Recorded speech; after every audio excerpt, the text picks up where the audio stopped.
नमस्कार, मैं हूं सचिन, लेकर हाजिर हूं जो कहेंगे सच कहेंगे। शुरुआत सबसे पहले देश की आर्थिक राजधानी मुंबई से। मुंबई के बीएमसी चुनाव के नतीजे आ गए और जो नतीजे और रुझान अब तक सामने आए हैं वो उद्धव ठाकरे के लिए कई संकेत दे रहे हैं। करीब 3 दशक से एक छत्र राज करने वाली अविभाजित शिवसेना इस बार बीएमसी में अपना मेयर नहीं बना पाएगी, क्योंकि ना तो उद्धव गुट को बहुमत मिला है और ना ही शिंदे इस स्थिति में है। लेकिन इस रिजल्ट ने उद्धव को एक खास संदेश जरूर दिया है। वो ये कि क्या उद्धव ठाकरे को वापस बाला साहेब ठाकरे वाले हार्डकोर हिंदुत्व की राह पर लौटना होगा। दूसरा सवाल ये, मराठाओं ने जताया उद्धव पर भरोसा, मुंबई की सियासत में इसके असल मायने क्या हैं? और बीएमसी का चुनाव देश के कई राज्यों के चुनावों से भी क्यों ज्यादा अहमियत रखता है, आज ये समझेंगे। टॉप स्टोरी 2, दूसरी स्टोरी ईरान और बांग्लादेश में पाकिस्तान की जहरीली चाल से जुड़ी। ईरान और बांग्लादेश में हुई हिंसा का पाकिस्तान से सीधा कनेक्शन क्या है? क्या पाकिस्तान के कंधे पर बंदूक रखकर अमेरिका ईरान में हिंसक प्रदर्शन करवा रहा है? और बांग्लादेश में कैसे 2 गुटों में आर्मी को बांटकर पाकिस्तान भारत के खिलाफ जहर बो रहा है? वहीं तीसरी स्टोरी भी हम आपके लिए लेकर आए हैं, चांदी से जुड़ी। चांदी की कीमत लगातार बढ़ रही है। अब तक चांदी आपकी जेब पर असर डाल रही थी, अब आपकी सेहत पर भी असर डालेगी। जी हां, रॉकेट से भी तेज रफ्तार में चांदी की कीमत बढ़ने के पीछे की असली वजह क्या है? और सवाल यह भी, कैसे चांदी की कीमत बढ़ने से अब दवाई और मिठाई का भी रेट बढ़ने वाला है? तो आज इसी पर जो कहेंगे सच कहेंगे।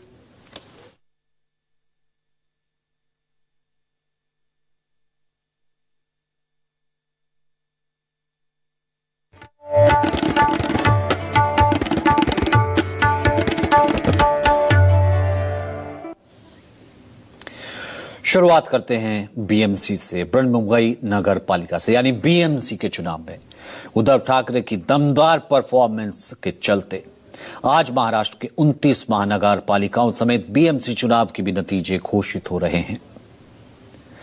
कुल मिलाकर के अब तक घोषित नतीजे और रुझानों के मुताबिक बीजेपी और शिंदे की शिवसेना गठबंधन 227 में से करीब 113 सीटों पर आगे चल रही है। वहीं उद्धव ठाकरे की अगुवाई वाली शिवसेना यूबीटी गठबंधन को 73 सीटें मिलने की संभावना है, जबकि कांग्रेस 23 सीटों पर बढ़त बनाए हुए है। बाकी की 18 seat Samajwadi party, NCP, Ajit गुट और एआईएमआईएम जैसे दलों के खाते में जाती दिख रही है। बहुमत के करीब पहुंचकर बीजेपी गठबंधन भले ही बीएमसी पर कब्जा जमाने के नजदीक हो, मगर 70 से ज्यादा सीटें लाकर उद्धव ठाकरे ने भी अपनी ताकत तो जरूर दिखा दी है। उद्धव ठाकरे अब की बार का बीएमसी चुनाव अपने चचेरे भाई राज ठाकरे की महाराष्ट्र नवनिर्माण सेना के साथ मिलकर लड़े थे, जिसमें शिवसेना यूबीटी को अकेले 66 सीटें मिली थी। वहीं 7 सीट राज ठाकरे की एमएनएस को मिली। उद्धव के लिए यह रिजल्ट इसलिए काफी अहमियत रखता है क्योंकि ऐसा पहली बार हुआ है जब उनके पिता बाला साहेब ठाकरे की बनाई शिवसेना पार्टी उनके पास नहीं थी, ना ही उस समय का चुनाव चिन्ह धनुष बाण उद्धव के साथ था। ऐसे में नई पार्टी और नए चुनाव चिन्ह के साथ बीएमसी जैसे हाई प्रोफाइल म्युनिसिपल कॉरपोरेशन में दूसरे स्थान पर रहना भी उद्धव की ताकत को दिखाता है। माना यह जा रहा है कि उद्धव को यह ताकत मराठी मानुषों ने दी है। मतलब साफ है कि उद्धव सेना के शानदार प्रदर्शन के पीछे मराठी मानुष की अहम भूमिका है।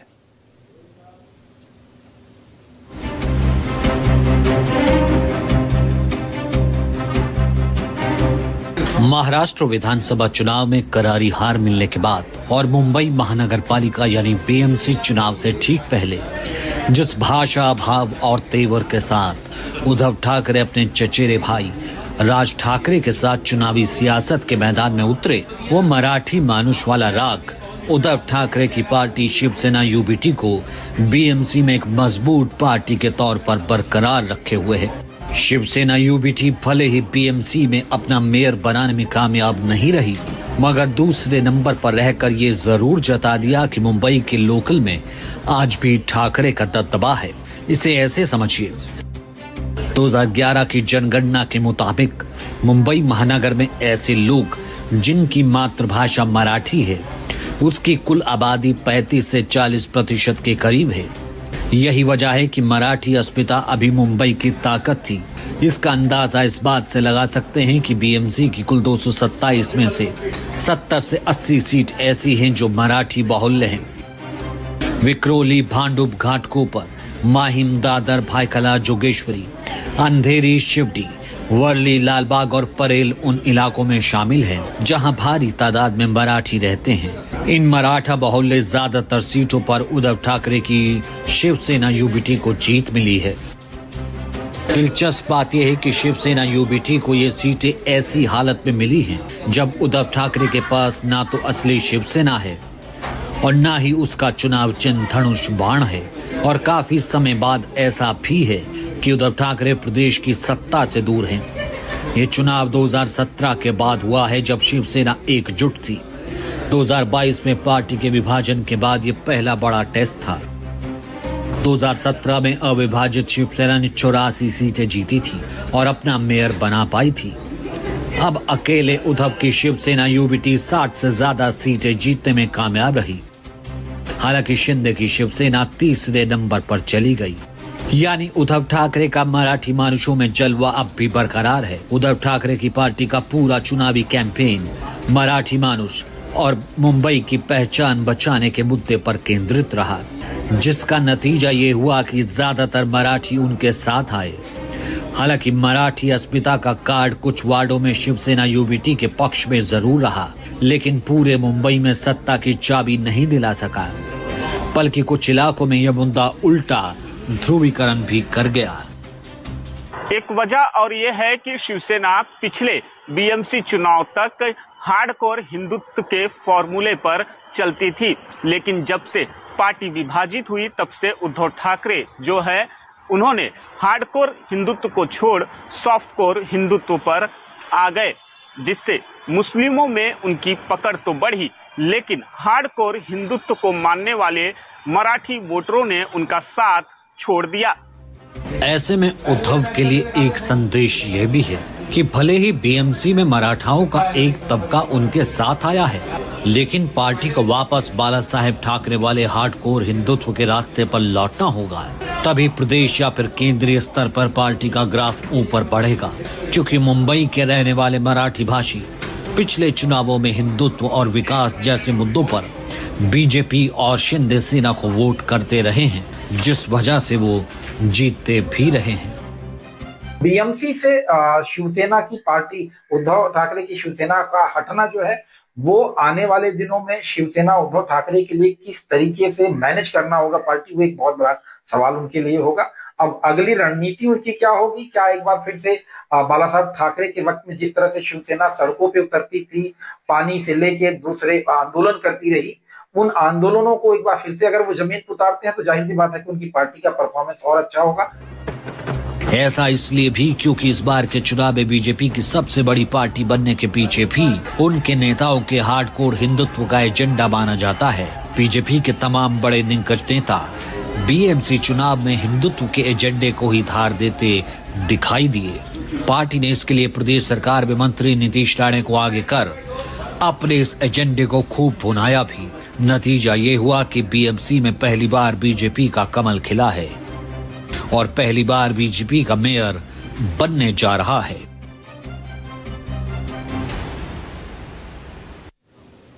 तो ये बीएमसी सबको चौंकाएगा। मुंबई का बीएमसी चुनाव देश के कई चुनावों के मुकाबले ज्यादा अहमियत रखता है। इसके पीछे की वजह यह है कि बीएमसी चुनाव सिर्फ नगर निगम का नहीं बल्कि मुंबई की सत्ता हासिल करने की लड़ाई मानी जाती है, और मुंबई मतलब महाराष्ट्र की सत्ता।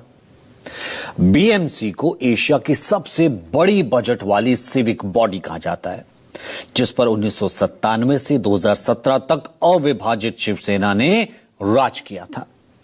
बीजेपी उसकी सहयोगी थी।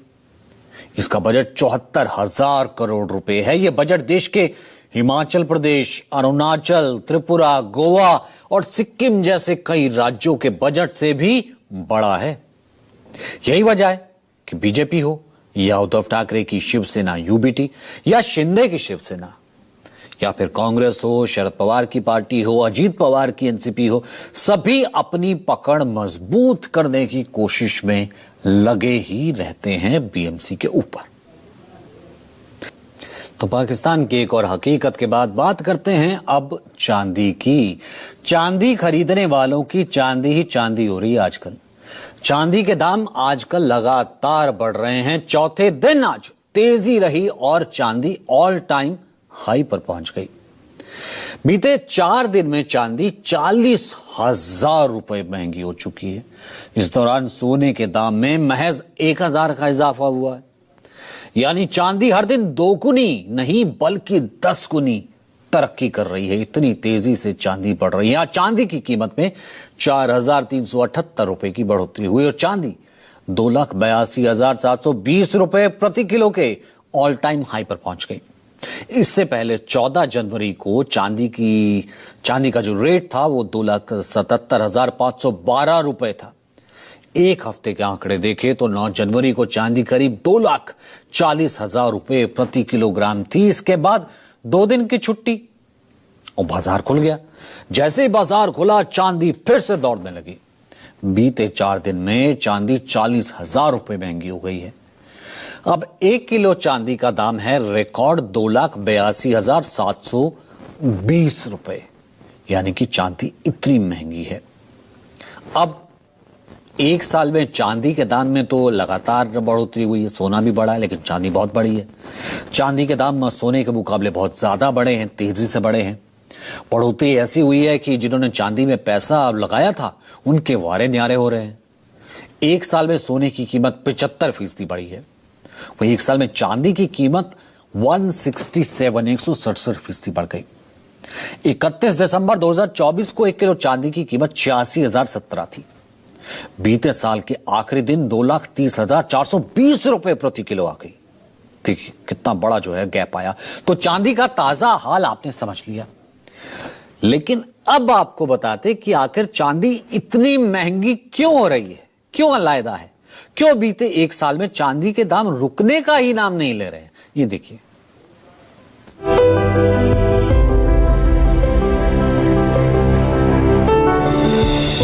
आप जानते हैं कि सोना चांदी से ज्यादा महंगा होता है, लेकिन फिलहाल बाजार में चांदी की चमक सोने से भी ज्यादा तेजी से बढ़ रही है और चांदी के दाम लगातार दिन रात चौगुनी नहीं बल्कि 10 गुनी तरक्की कर रहे हैं।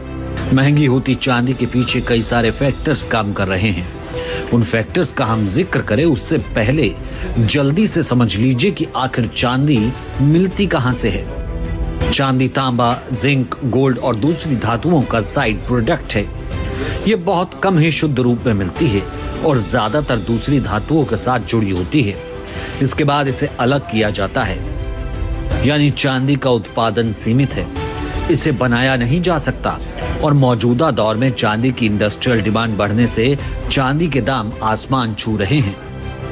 चांदी अब सिर्फ ज्वेलरी नहीं रही, ये जरूरी कच्चा माल बन गई है। चांदी की इंडस्ट्रियल डिमांड बढ़ रही है। ग्रीन एनर्जी बनने से भी चांदी की मांग बढ़ने लगी है, क्योंकि हर साल सोलर पैनल में चांदी की परत होती है। इलेक्ट्रॉनिक्स और इलेक्ट्रिक व्हीकल में चांदी का भारी इस्तेमाल होता है। इलेक्ट्रिक व्हीकल में बैटरी, सर्किट, सेंसर के लिए चांदी जरूरी है। मोबाइल, लैपटॉप, सर्वर और छोटे छोटे चिप्स के लिए भी चांदी जरूरी है। यानी आपके मोबाइल, लैपटॉप से लेकर इलेक्ट्रिक व्हीकल और सोलर पैनल के लिए चांदी जरूरी है। और जिस तरह से दुनिया भर में ग्रीन एनर्जी को अपनाया जा रहा है, बढ़ावा दिया जा रहा है, एक बात साफ है कि चांदी की जरूरत आने वाले समय में और बढ़ने वाली है। वहीं दुनिया भर में तेजी से बदलती जियोपॉलिटिकल भी चांदी के दामों को हवा दे रही है और अमेरिकी राष्ट्रपति डोनाल्ड ट्रंप का टैरिफ बम भी चांदी को महंगा करने के लिए जिम्मेदार है। दरअसल अमेरिका ने चांदी के सबसे बड़े उत्पादक देश मैक्सिको के साथ व्यापार पर करीब 25% टैरिफ लगाया है।